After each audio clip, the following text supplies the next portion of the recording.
Okay, today, as promised, I am reviewing the book The Magical Shield, Protection Magic to Ward Off Negative Forces by Frater UD. Just a little background about Frater UD. His name is Ralph Techtmeier. I think I said that right. And he is German. UD stands for Ubique Demon, Ubique Deus, which means demon is in all, God is in all. And he is a German occultist, a long-time member of the Fraternitas Saturni, and co-founder of the Illuminates of Thanateros. He has written, I think it's 21 books or 25 books. So prolific author, and I've got to say I do enjoy Frater UD's works. They are very informative, very well studied, and if you haven't read his book, Practical Sigil Magic, do so, because it is really a good book. It's an extensive study of sigil magic itself. And definitely, well, I mean, concerning sigil magic, it's a go-to book. It's probably, I'd say, the best book to read on sigil magic, apart from my own material, of course. So this book, I don't think it's quite what everybody would expect. I mean, it's called The Magical Shield. So you would expect a lot of examination into different magical techniques and magical uses. I am going to be doing Jason Miller's book. Let me just try and remember what that one was called. That is called Protection and Reversal Magic. But I'll be doing that next week. But you'll find there's a lot more magic related stuff in there. With this book, now I'm not going to say this book should not be read, or this book is rubbish, because it's a brilliant book. But as I say, probably not what you're going to be expecting when you pick it up. You probably are going to be expecting, as I said, a lot of magically related topics and things that you can do to shield yourself and protect yourself. What this book actually mostly goes into is it's more of a practical approach to actually shielding yourself. And I think this is very important when it comes to a magical life, a spiritual life. You know, especially when it comes to shielding and protection, because we can set things up, we can set up shields, and we can set up all this protection, all the protection we want. But if we are still continuing in this manner where we are attracting all of that negative stuff, it's not going to mean anything. So the approach in this book is a very practical one, and it kind of splits the approach between body, mind, and soul. So it goes through various different topics or different subjects that we find, like vampiric attacks, for instance, or just basic attacks from a physical perspective and a magical perspective and a psychic perspective. And it really approaches it in a practical manner. For instance, if you are in the company of somebody who is a psychic vampire, there's a way of preventing being drained by that psychic vampire. And this actually involves pulling yourself back psychically. So it's not a magical method of do X, Y, and Z and draw this amulet and do this and you'll be protected. It's a case of knowing yourself to a degree where you can, when we meet somebody, when we talk to them, we kind of project ourselves to that person. So it's a case of knowing yourself so well that as you talk to them, as you approach them, you kind of project yourself and then you pull back. But you still talk to them without them knowing what's going on and what you're doing.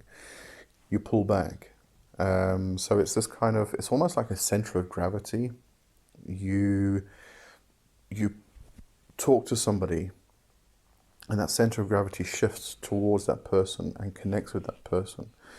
And in this approach, you are doing that, but before you actually connect with the person so that the psychic vampire can actually drain you, you hold back, you pull back. And this frustrates the person. It blocks them off, totally blocks them off to you. So there is this very practical approach which he goes into, which I think is absolutely excellent.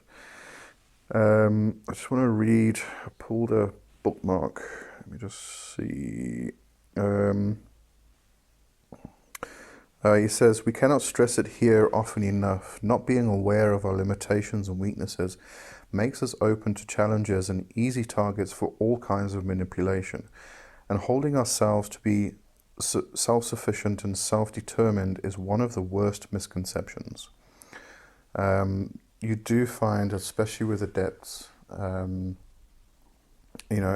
people like me, for instance, who come onto channels like this, and I suppose I could say present myself in a certain manner as being adept.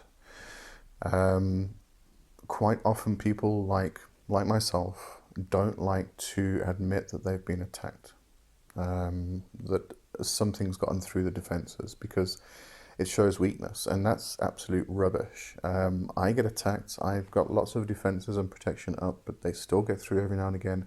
I am still a human being. Doesn't matter how good you get at magic, you are still going to find that things get through. But I know, and everybody watching this, if you are a beginner, you'll eventually know how to actually deal with those attacks and how to respond to them.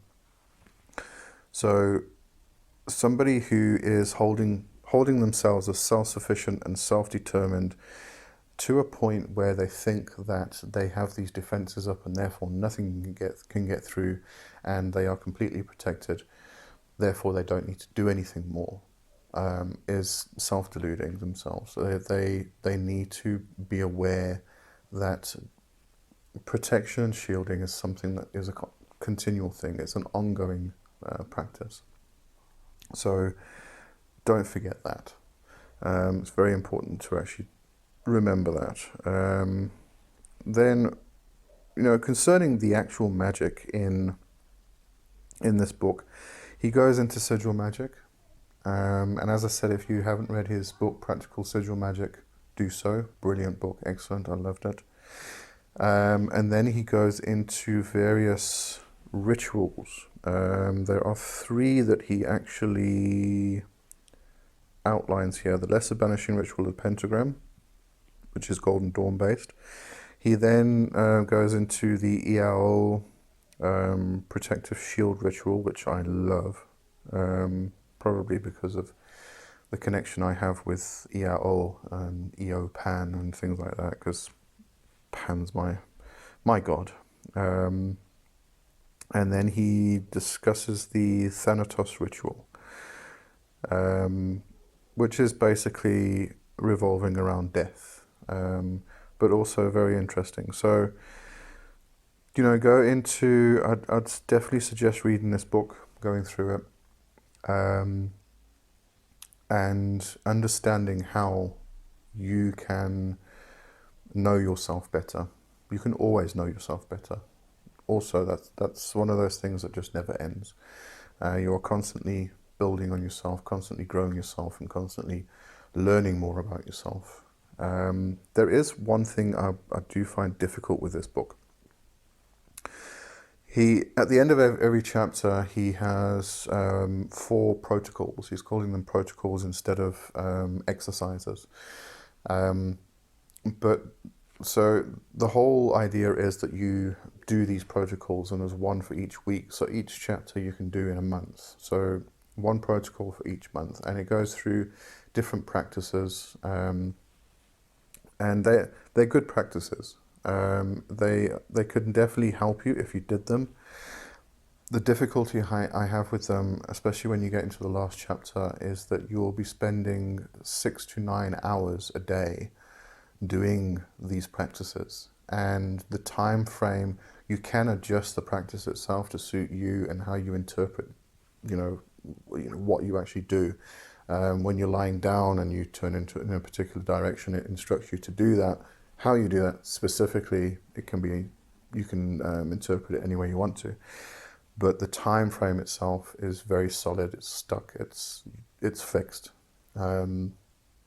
It's suggested you cannot change that if you want to do these practices and actually, get to know them.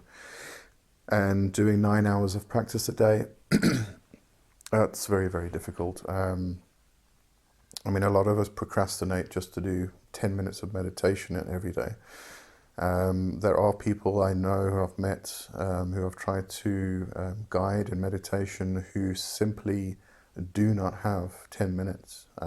Their day is so full and so busy, and they end up getting like 4 or 5 hours sleep, which is not enough for a person. 8 hours sleep, fine, but 4 and 5 hours on a continuous basis is not good for the body or the brain, the mind, the soul, excuse me, all of it. So to try and find, for somebody like that to try and find 10 minutes just to sit and meditate is very, very difficult. To then go and do a 9-hour practice each day, I don't think that's going to be very easy or work very well. So it's the only criticism I would have with this book. But otherwise, great book, fantastic book, loved it, and I definitely recommend reading it.